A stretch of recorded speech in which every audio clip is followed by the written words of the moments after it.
Honorable Chief Minister of Meghalaya, Shri Conrad Sangma,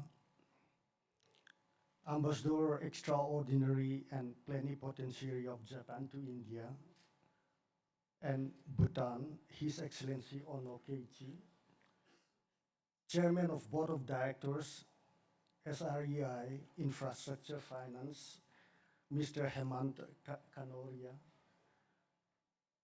Chairman of the Governing Council ASEAN Confluence, Mr. MP Bes Barwa, Executive Director ASEAN Confluence, Mr. Sabyasachi Datta. Distinguished guests, Excellencies, colleagues and friends, Namaskar and Konbanwa. It is a privilege to be in Shillong, in the beautiful state of Meghalaya, for KIZUNA, the intellectual conclave organized by Asian Confluence. The word KIZUNA signifies bonds of trust and enduring partnership, and there could be no more appropriate theme for discussion during the 6th India-Japan Intellectual Conclave themed Scaling Up Relationships.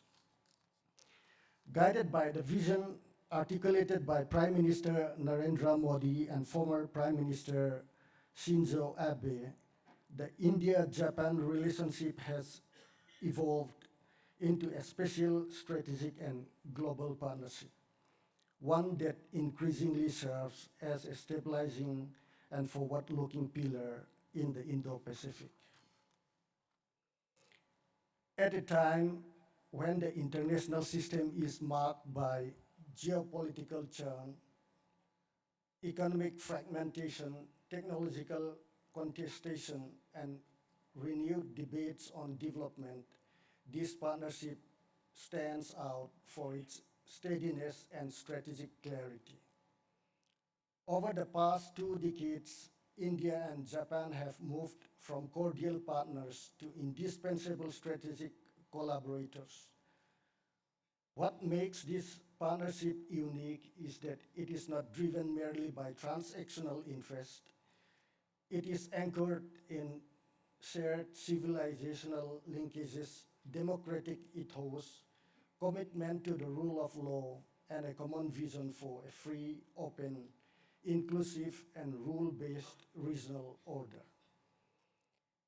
These shared principles are reinforced through more than 70 robust institutional mechanisms, such as the annual summits and 2+2 ministerial dialogue, economic security dialogue, among others. The visit of Prime Minister Narendra Modi to Japan in August 2025 for the 15th annual summit marked an important milestone in our bilateral ties. The visit resulted in the joint vision document that charts an ambitious roadmap for the future of India-Japan cooperation across pillars such as next generation economic partnership, health, mobility, state prefecture engagement, human resource exchanges, and economic security. Before turning to issues of contemporary relevance, I would like to underline that the friendship between the two countries has a long history rooted in spiritual affinity and strong cultural and civilizational ties. A notable early connection was in 752 AD when Indian monk Bodhisena performed the consecration of the great Buddha at Todaji Temple in Nara, near Osaka.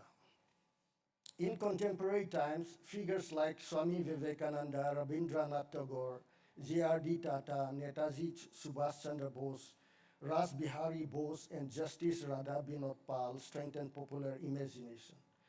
Justice Pal's dissent at the War Crimes Tribunal remains deeply respected in Japan. Famous Japanese painters such as Yoshida Hiroshi and Fuku Akino based their artworks on Indian landscape and contributed to the 20th century and movements in both countries. After World War II, India did not attend the San Francisco Conference, but decided to conclude a separate peace treaty with Japan on 28 April 1952, marking the beginning of diplomatic relations. These are all facts of history which have led to immense goodwill and bonhomie between both sides. In an increasingly fragmented and polarized world, India and Japan recognize that economic security now shapes geopolitics as profoundly as traditional defense concerns. Recognizing this, our two prime ministers launched the Economic Security Initiative during the 15th Annual Summit on 27th August 2025. The objective of the Economic Security Initiative is to ensure that both countries collaborate in priority sectors such as critical minerals, semiconductors, telecommunications, pharmaceuticals, and clean energy. Critical minerals is a particularly important sector of collaboration. During the 15th Annual Summit, both sides signed an MOC in the field of mineral resources to prioritize investments and joint projects with a view to attain supply chain resilience. An important project in this regard is the collaboration between Indian Rare Earths Limited and Toyota Soso in Visakhapatnam. There are a lot more that both countries can partnership together. Semiconductors is another promising area of collaboration between both sides. Many Japanese companies like Renesas and Tokyo Electron are coming to India and associating themselves with the semiconductor ecosystem in India in line with the Make in India vision.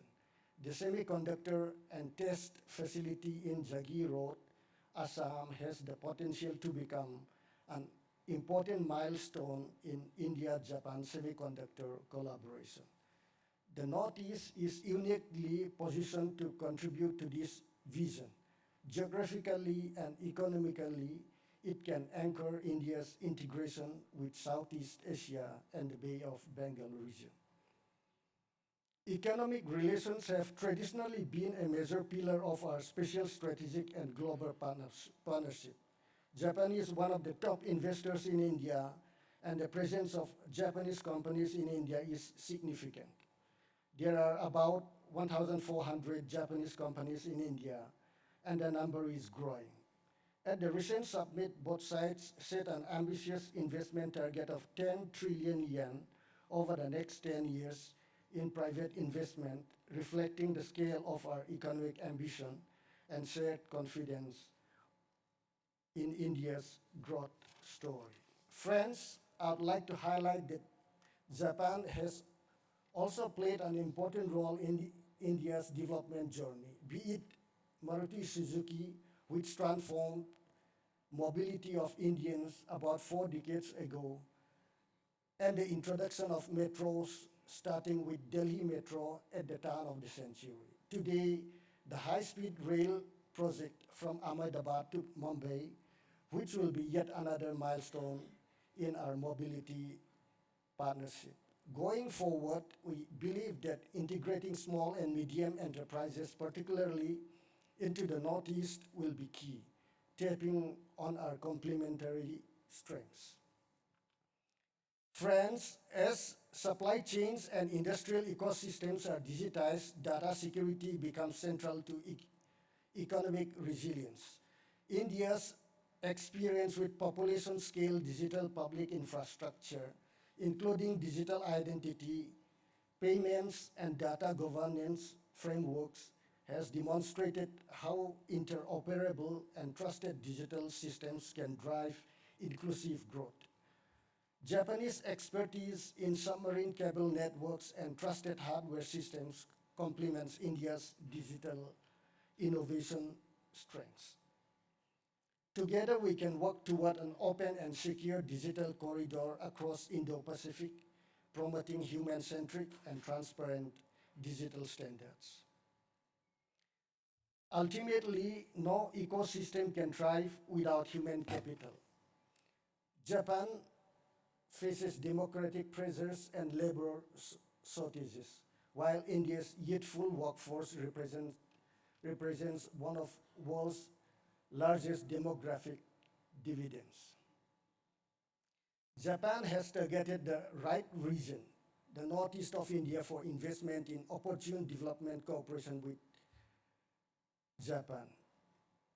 The presence of Indian workforce in Japan will highly contribute to the economic growth of the country, besides acting as the living bridge, as a living bridge between the two countries in formatting stronger bilateral ties through people-to-people linkages.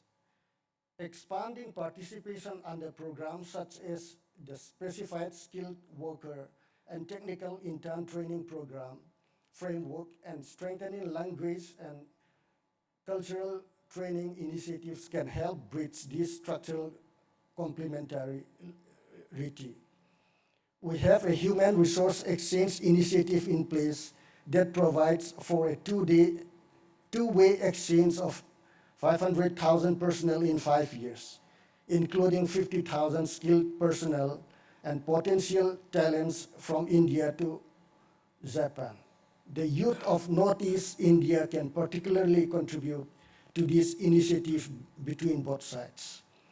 This is not merely about mobility, it is about long-term integration, skills transfer, institutional partnerships, and shared professional standards.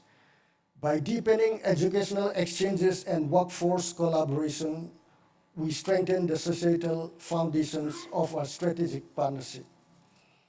As we look ahead, we do so with optimism and confidence. Next year, India and Japan will celebrate the 75th anniversary of the establishment of diplomatic relations.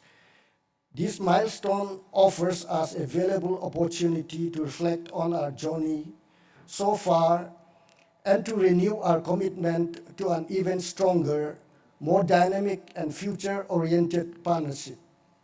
In this vision, Northeast of India stands today not merely as a geographic gateway, but as a potential hub of Indo-Pacific innovation and connectivity. Moments of global disruption can become moments of strategic renewal if guided by vision and partnership. The task before governments, industry, and civil society is to deepen commitment, streamline collaboration, and build enduring ecosystems. In strengthening our bonds of trust, our KIZUNA, India and Japan can shape a more resilient, inclusive, and prosperous Indo-Pacific.